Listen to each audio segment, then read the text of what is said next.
है तो लगाने वाली सरकार की वजह से लगा है। इसलिए अगर निष्पक्ष होगी वो संस्था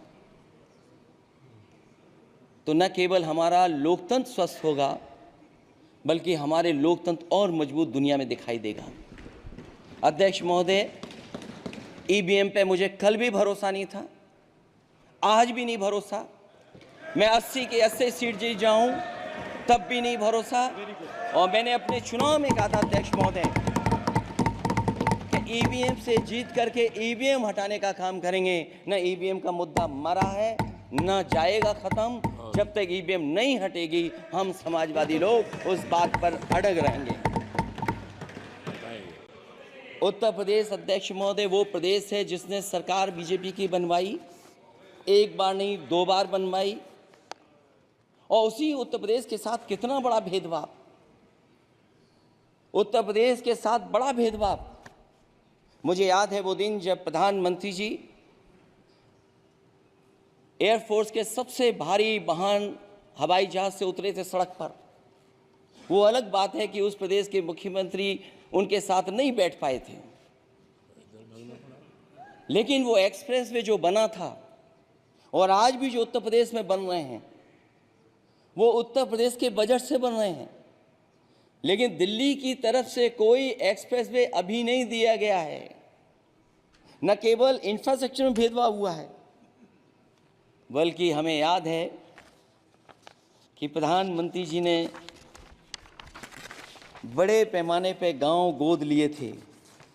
और सोचिए, अगर देश के प्रधान सांसद अगर किसी गांव को गोद ले लें और उस गांव की तस्वीर न बदले तो शायद मैं नहीं समझता हूं कि किसी गांव की तस्वीर 10 साल में बदली होगी। मुझे वो गांव जिसको उन्होंने गोद लिया, जो प्रधानमंत्री जी की आदर्श योजना थी उसके तहत जो गोद लिया गया था गांव, वो 5 वर्ष पहले खूब शोर हुआ था कि बनारस शहर की तरह डोमरी में चमचमाने लगेगा एक गांव। हकीकत में कुछ नहीं हुआ। उसकी दुर्दशा वैसी की वैसी है, जैसे था गांव वैसे ही का वैसा है। टूटी सड़कें, कच्ची पगडंडियां, उखड़े और टूटे हुए ईंट के खंजे, बदहाल हैंडपंप, पावरलूम और पंखे के जाली के कारखाने को आखिर कब तक रफ्तार मिलेगी जो उस गांव में काम होता था, लोग करते थे।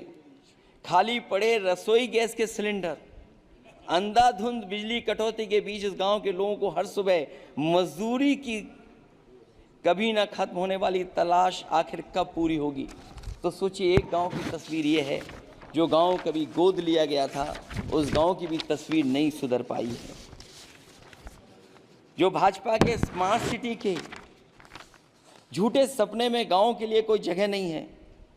अपने गांव गोद लेने की जो बात कही थी, क्या वो भी जुमला था अध्यक्ष जी?